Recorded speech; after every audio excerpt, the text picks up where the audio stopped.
जी बिस्मिल्लाहिर्रहमानिर्रहीम। आपका host Miraj Hasan real yoga 1122 के साथ आपके साथ हाजिर है। आप देख रहे हैं कि मैं इस वक्त निशात पार्क में मौजूद हूँ, और अगर मैं लाहौर की बात करूँ, निशात पार्क की बात करूँ, तो साकिब भट्टी साहब की बात ना करूँ तो ये इनके साथ जाती है, क्योंकि जो हमारे यहाँ के निशात पार्क के सबसे पढ़े लिखे और सबसे बेहतरीन योगी हैं वो हैं साकिब भट्टी साहब। आज हम इनसे देखेंगे, हम इनसे बात करेंगे, और शुगर के जो इस हॉट इशू है, जो आप कह रहे हैं कि हर दूसरे बंदे को, नहीं तो मैं किसी को, अब अगर मैं मुबालगाराई नहीं कर रहा तो कम से कम 3 में से 2 बंदों को, एक बंदे को तो लाजमी है, नहीं तो हर दूसरे बंदे को शुगर है। शुगर के ऊपर हम बात करेंगे और इनसे पूछेंगे कि शुगर के हवाले से हमें क्या करना चाहिए, और जो शुगर की एक्सरसाइज है वो उनसे सीखेंगे। थोड़ी सी वीडियो ये आपने एंड तक देखनी है। हमारा चैनल आपने सब्सक्राइब करना है, लाइक करना है, शेयर करना है, बेल आइकन आपने जरूर दबाना है, ताकि हर आने वाली वीडियो आपको मिल सके। जी भट्टी साहब, अस्सलाम वालेकुम, कैसे हैं आप? जी, आप कैसे हैं सर? मैं जी बहुत शुक्रिया। ये मैं हाजिर हुआ था आपके पास, मैंने कहा आपसे बात करता हूँ कि शुगर के हवाले से, आप शुगर के हवाले से कुछ तो टिप्स देंगे और कुछ हमें एक्सरसाइज करके बताएंगे। अच्छा, ये जो शुगर का ये जो मसला है हमारे यहाँ, आप देखें कि सिर्फ पाकिस्तान में नहीं है, ये ऑल ओवर द वर्ल्ड ये सबसे ज़्यादा मसला है। क्यों? हमारा इसमें जो है लाइफस्टाइल बहुत ज़्यादा इसमें इसका अमल दखल है। हमारे खाने पीने का, हम अपने खाने पीने का इसमें हिसाब नहीं रखते हैं। जो मिलता है हम खा पी लेते हैं, लेकिन उसकी टाइमिंग नहीं है, ठीक है ना। हम हेल्दी फूड से अवॉइड करते हैं, और अपना लाइफस्टाइल आपका ये होता है कि हम ना टाइम पे सोते हैं, ना टाइम पे खाते हैं। तो हमारी डाइजेशन जो है वो इस वक्त होगी, हमारे ऑर्गन इसको ये किस वक्त काम करेंगे। शुगर की जब बात करेंगे तो शुगर की आप रेशो देखें, इस वक्त जो सबसे पहले टॉप के ऊपर था वर्ल्ड WHO के हवाले से, अगर आप उसकी थ्योरी में जाते हैं तो चाइना सबसे टॉप के ऊपर था, ठीक है ना। चाइना में आपको 40 करोड़ के करीब जो थे ना लोग, 40 करोड़ के करीब लोग जो थे वो शुगर के पेशेंट थे। वो आहिस्ता आहिस्ता उन्होंने अपना लाइफस्टाइल ठीक किया और वो वापस उनकी डिक्रीज होती गई, रेशो वो नीचे आते गए। अच्छा, अब सबसे ऊपर टॉप के ऊपर आ गया है इंडिया, ठीक है ना। इंडिया में इस वक्त जो लोग हैं वो कम से कम 12 से 13 करोड़ लोग शुगर के पेशेंट हैं। अच्छा, उसके बाद फिर नंबर आ जाता है आबादी के हिसाब से लोगों का आ जाता है। फिर हमारे पाकिस्तान में रेशो जो है वो 1.5 से 2 करोड़ लोगों की, हमारी 25 करोड़ आबादी में 1.5 से 2 करोड़ लोगों की रेशो बहुत ज़्यादा है, ठीक है ना। अच्छा, इसमें हमने सबसे पहले देखना है कि शुगर मेरा सब होती क्या है, ठीक है ना। हमारे लोगों को हम सिर्फ ये देखते हैं कि शुगर हम जो ये जो खाते हैं, जो बाहर से चीनी लेते हैं या कोई स्वीट लेते हैं, तो उसी में नहीं। शुगर बेसिकली जो आपने कभी देखा कि इंजन गाड़ी चलाने के लिए आपको पेट्रोल या उसके लिए ऑयल की जरूरत होती है, ठीक है। इसी तरह हमें अपने बॉडी के ऑर्गन्स को चलाने के लिए, अपने आप को जिंदा रखने के लिए हमें खाने की जरूरत है, फूड की जरूरत होती है। अच्छा, उसके अंदर फूड के अंदर एक बड़ा है वो, जिसमें इसके बगैर आपका फूड पूरा नहीं होता, वो है ग्लूकोज। ग्लूकोज पैदा होता है आपके ब्लड के अंदर, ठीक है ना। ग्लूकोज को सारी ऑर्गन के ऊपर, आपके हार्ट, आपके लंग, आपके लिवर, आपके किडनीज, इवन कि आपके तमाम 50 अरब के करीब आपकी बॉडी के अंदर सेल्स हैं, ठीक है। उन तक ले जाने के लिए एक एंजाइम की जरूरत होती है, वो होती है इंसुलिन। अच्छा, इंसुलिन अब कहाँ पैदा होता है? इंसुलिन पैदा होता है आपके पैंक्रियाज में, जिसमें लबलबा बोलते हैं, ठीक है ना। अच्छा, लबलबा आपका जब डिसफंक्शन हो जाता है तो उस वक्त डॉक्टर्स कहते हैं जी कि इसको शुगर हो गई है। अच्छा, आपका लबलबा या आपका पैंक्रियाज काम करने के लिए आपका बाइल का ठीक होना बड़ा जरूरी है। बाइल आपके साथ इसके साथ लिंक होती है आपके पैंक्रियाज के साथ, ठीक है। अगर आपकी बाइल काम नहीं करेगी, एक छोटी सी थैली होती है जो लिवर से लिंक करती हुई आपके पैंक्रियाज तक आती है, लबलबा तक आती है। अच्छा, इसमें अगर डिसफंक्शन हो जाए, आपका ये जो है बाइल ना बने, तब भी आपकी इंसुलिन नहीं बनती। अच्छा, शुगर अब होती है 2 तरह की। या तो शुगर आपका ये जो लबलबा है, पैंक्रियाज है, ये शुगर नहीं बनाता, इंसुलिन नहीं बनाता, क्योंकि इंसुलिन बनेगी तो वो एंजाइम जो ग्लूकोज है वो इसको साथ लेके जाएगा, तो आपकी सारे बॉडी तक इसको लेके जाता है, जिससे आपके सारे ऑर्गन अपना अपना काम सारा करते हैं। अगर ये नहीं होगा तो आप देखें कि ये ऐसा एंजाइम है इंसुलिन कि अगर ये आपके ऑर्गन तक ना पहुंचे तो आपको बहुत सारी बीमारियां हो सकती हैं। हार्ट का इशू हो सकता है, आपको ब्रेन का इशू हो सकता है, आपको लंग्स का, आपको इंटेस्टाइन का, आपकी गट प्रॉब्लम्स आ सकती हैं, आपको डाइजेस्टिव सिस्टम आपका सारा डिस्टर्ब हो सकता है। इवन कि आपके ये जो लंग्स के ये जो विंड पाइप हैं ये ब्लॉक होते हैं, जिससे अस्थमा का इशू बनता है। शुगर एक रूट है बीमारियों की, सिंड्रोम ऑफ डिजीजेस को भी कहा जाता है कि बीमारियों का ये मजमूआ है। अच्छा, इसके लिए हम अपना जो है खाना पीना उसको हम उसको कर सकते हैं, डाइट के जरिए से कर सकते हैं, हम उसको एक्सरसाइज के जरिए से कर सकते हैं। अच्छा, मैं बात कर रहा था, मैं आपकी बात को डिस्टर्ब कहते हुए, आपको रोकते हुए जरा एक बात पूछूंगा। शुगर, मेरे जो इल्म के मुताबिक है, शुगर दो किस्म की है। एक तो शुगर है जो आपके ब्लड में होती है, एक शुगर जो है आपकी बोन्स में होती है। और इन दोनों में से कौन सी खतरनाक है और उनमें फर्क क्या है? मैं बताता हूँ सर आपको। अच्छा, इसमें शुगर जो इसको आप बोलते हैं ब्लड शुगर। अच्छा, उसमें होता क्या है कि ग्लूकोज जब वो इंसुलिन नहीं मिलती, ग्लूकोज ने ट्रैवल करना है, वो फिर इकट्ठा होता रहता है आपके ब्लड में, ठीक है। जब वो ग्लूकोज इकट्ठा होता रहेगा तो जब उसको इंसुलिन नहीं मिलेगी, वो ऑर्गन्स में ट्रैवल नहीं करेगा, सारा ट्रैवल नहीं करेगा, तो फिर इंसुलिन बाहर से लेनी पड़ती है आपको। वो डॉक्टर आपका वो आपके टेस्ट के हिसाब से कि आपको कितनी इंसुलिन चाहिए, दो चाहिए, चार चाहिए, वो बाहर से लेनी पड़ती है। टैबलेट्स या बुजरिया इंजेक्शन आपको दी जाती है, वो बाहर से लेनी पड़ती है। बाहर से लेंगे तो वो ग्लूकोज लेके जाए। अच्छा, अब जब वो इंसुलिन नहीं उसको मिलेगी तो ये कहलाती है ब्लड शुगर, ठीक है। आपको ब्लड शुगर हो गई, ठीक है, क्योंकि ग्लूकोज रह गया आपके ब्लड के अंदर, ठीक है, जिसकी वजह से आपकी ये वेन्स, आपकी ये जो जितनी शरियाने हैं, आर्टरीज हैं, ये जाती हैं ब्लॉकेज की तरफ, फिर आपके बहुत सारी चीजें। ओके, अच्छा, दूसरा होता है कि आपका पेंक्रियाज इंसुलिन बनाता है, लेकिन इतनी नहीं बनाता कि वो आपके ऑर्गन्स को दे सके, जिसकी वजह से हमें बाहर से ये लेनी पड़ती है। और इसके लिए हम अपने जो है लाइफस्टाइल को ठीक करें, उसके साथ हम कुछ एक्सरसाइज हैं इसमें उससे कर सकते हैं, जिससे आपका ये पेंक्रियाज, आपका लबा दोबारा फंक्शनल हो सकता है, ठीक है जी। अब मैं आपको जो इसके हवाले से कुछ एक्सरसाइज करके बताऊंगा। जी बिल्कुल, मैं एक छोटी सी मुझे गाइडेंस दे दें, उसके बाद आप एक्सरसाइज की तरफ चलते हैं। मैं कुछ पूछना चाह रहा था कि कुछ लोग कहते हैं मुझे बाय बर्थ शुगर है, कुछ लोग कहते हैं मुझे, कुछ लोगों को लाइफस्टाइल की वजह से हो जाती है। इसमें बाय बर्थ में और जो लाइफस्टाइल की वजह से उसमें जरा डिफरेंस होता है। अच्छा, इसमें जब बाय बर्थ होती है, आप देखते हैं कि छोटा बच्चा जब पैदा होता है, न्यू बॉर्न बेबी, ठीक है, उसको भी शुगर होती है। वो शुगर उसको कहती है, कैसे आती है? एक होता है प्लेसेंटा होता है आपका, ये जिसको आम लुबाज में नाड़ू बोलते हैं, जो बच्चे के नाक के साथ जुड़ा होता है, जिससे उसको माँ से फीड मिलती है। बेसिकली वो जो उसको प्रॉब्लम हुई होती है वो वहां से शुरू होती है, मदर से होती है शुरू। जो बच्चा 2 महीने का है, देखें, अब वो तो उसका लाइफस्टाइल तो ठीक है ना, उसको कोई इशू नहीं है ना, वो बाहर से कोई इस तरह की चीजें लेता है ना, उसका सोना पीना सारा कुछ ठीक है, ठीक है। उसको तो जो कुछ मिलना मदर फीड से मिलना अंदर से, और वो है नाड़ू से या प्लेसेंटा से, ठीक है, जिसको बाद में जब वो बच्चा पैदा होता है तो उसको काट के तो उसको इस फंक्शन कर देते हैं, ठीक है, उसको काट देते हैं ताकि वो सिस्टम उनका काट जाए। ये जो छोटे बच्चों में जो पैदा होती है वो माँ की तरफ से आती है, ठीक है। उनके ड्यूरिंग प्रेगनेंसी जो प्रॉब्लम आती है, जिसकी वजह से ये सारा कुछ जो है वो बच्चे में कन्वर्ट हो जाता है। जी बिल्कुल, अभी हम एक्सरसाइज करेंगे और हम देखेंगे कि आप कैसे एक्सरसाइज करते हैं। अच्छा, इसमें इमरान साहब आप भी माशाल्लाह अच्छे एक्सरसाइज करते हैं और करवाते हैं लोगों को। मैं अक्सर आपका चैनल देखता हूँ और उसको लाइक भी करता हूँ, शेयर भी करता हूँ, क्योंकि ये एक अच्छी एक्टिविटी है, ठीक है। आप एक हेल्दी लाइफ को प्रमोट कर रहे हैं और मैं मिराज साहब को अप्रिशिएट करता हूं, और इनके लिए मैं यकीन करें कि मेरी अपने दिल से दुआ निकलती है कि यार ये एक अच्छा काम कर रहे हैं लोगों के लिए, फ्री ऑफ कॉस्ट, कोई चार्ज नहीं है, कोई कुछ नहीं है, लेकिन एक बंदे की एफर्ट को हम इतना तो कर सकते हैं ना कि अप्रिशिएट तो कर सकते हैं। और अप्रिशिएट हम इसको कैसे करेंगे? इनके चैनल को सब्सक्राइब करेंगे, इनको लाइक करेंगे और शेयर करेंगे लोगों से।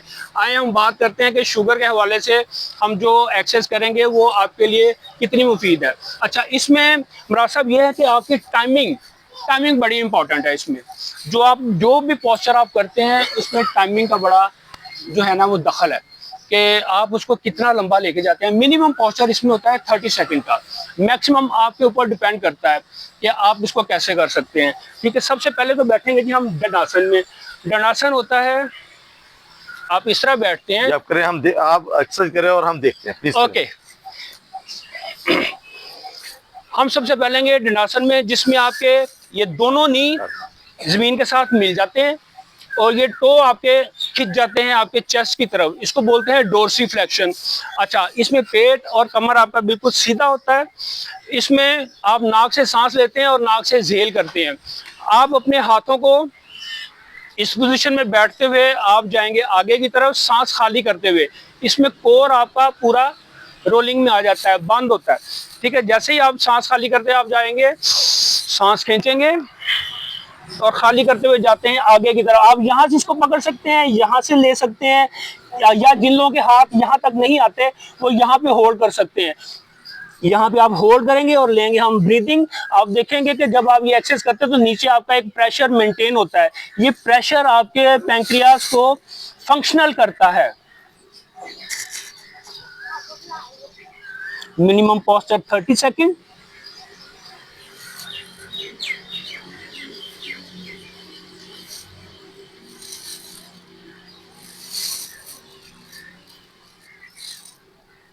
ये फॉरवर्ड फोल्डिंग में चले गए आप।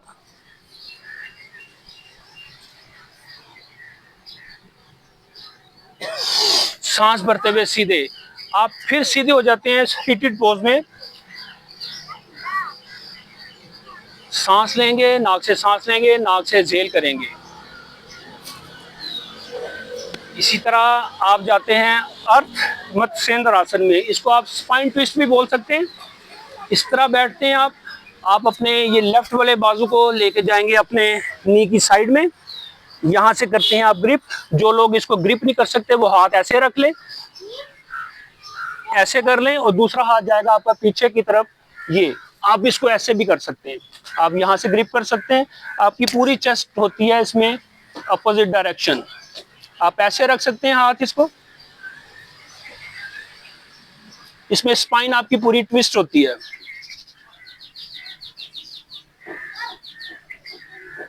Minimum posture 30 second.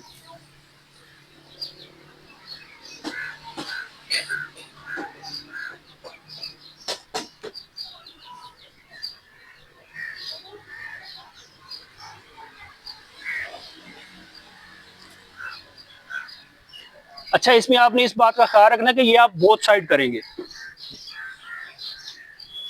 जिस तरह से आपने पोस्चर अडॉप्ट किया था आप उसी तरह करेंगे इसको रिलीज। सेम पोस्चर हम करेंगे अदर लेग। ये आपका ये जो टो है ये जाता है आपके नी की साइड में, सेंटर में आप रखेंगे। ये हाथ पीछे जाएगा, दूसरा हाथ आता है आपका नी के अपोजिट में। आप इसको ऐसे भी ग्रिप कर सकते हैं और ऐसे भी रख सकते हैं।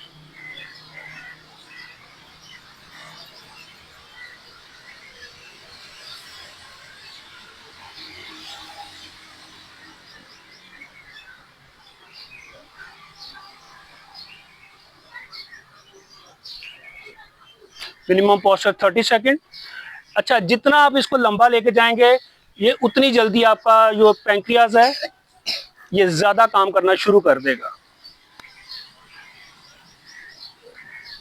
जिस तरह पोस्चर आपने अडॉप्ट किया था आप उसी तरह करते हैं इसको रिलीज।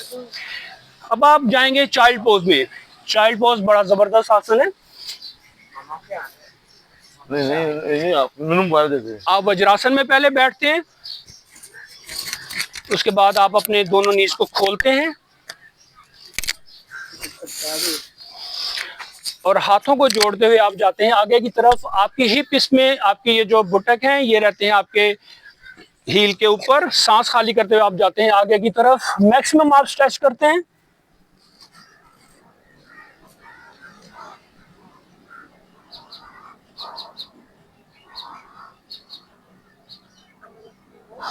अच्छा, इस पोजीशन में होता क्या है, इस पोजीशन में जब आप सांस लेते हैं तो प्रेशर बनता है आपका नीचे की तरफ।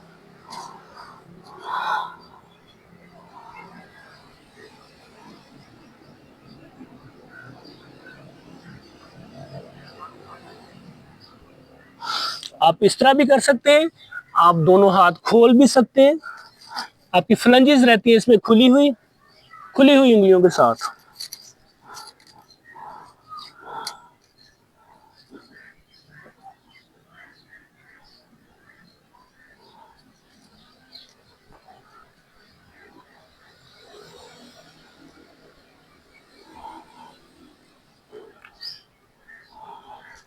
मिनिमम पोस्चर 30 सेकंड, मैक्सिमम आपके ऊपर।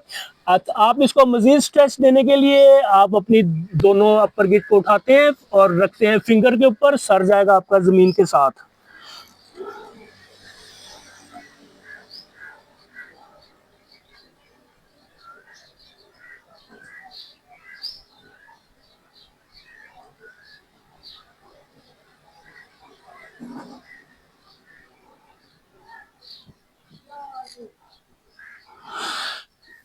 आहिस्ता से सर उठाएंगे और स्ट्रेट एल्बो के साथ आप करते हैं स्टेप बैक। चौथी एक्सरसाइज, इसमें आप अपने दोनों नी को जोड़ लेते हैं, बैठते हैं वज्रासन में, सांस भरते हैं और खाली करते हुए जाते हैं आप आगे की तरफ। सर रहता है आपका जमीन के साथ।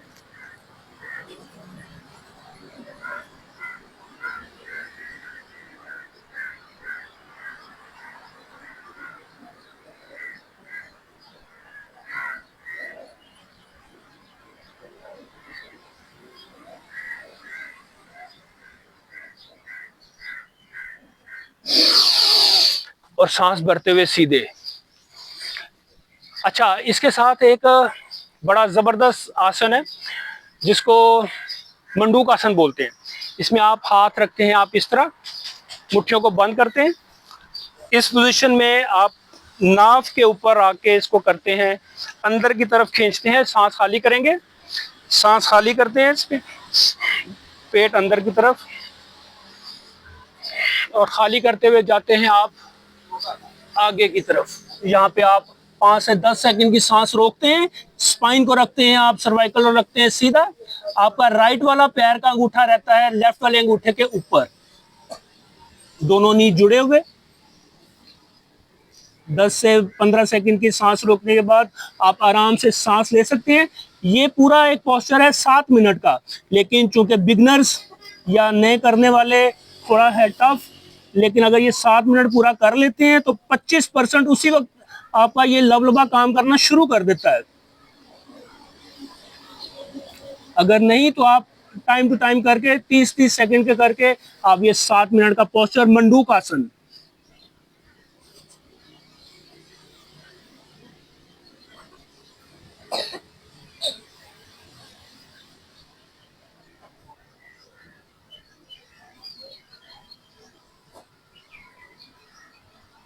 आप इसको 1-1 मिनट या 2-2 मिनट से भी कर सकते हैं। सांस भरते हुए सीधा। इसी तरह आप अपने कोर को करते हैं रब।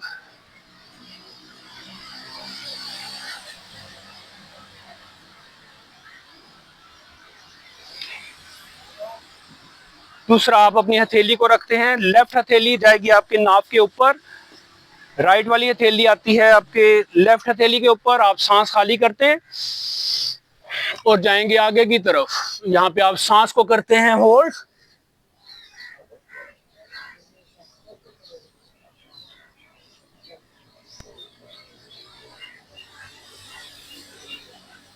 दस से 15 सेकंड का सांस रोकने के बाद आप नॉर्मल ब्रीदिंग कर सकते हैं। ये भी 7 मिनट की एक्सरसाइज, मिनिमम पोस्चर 30 सेकंड।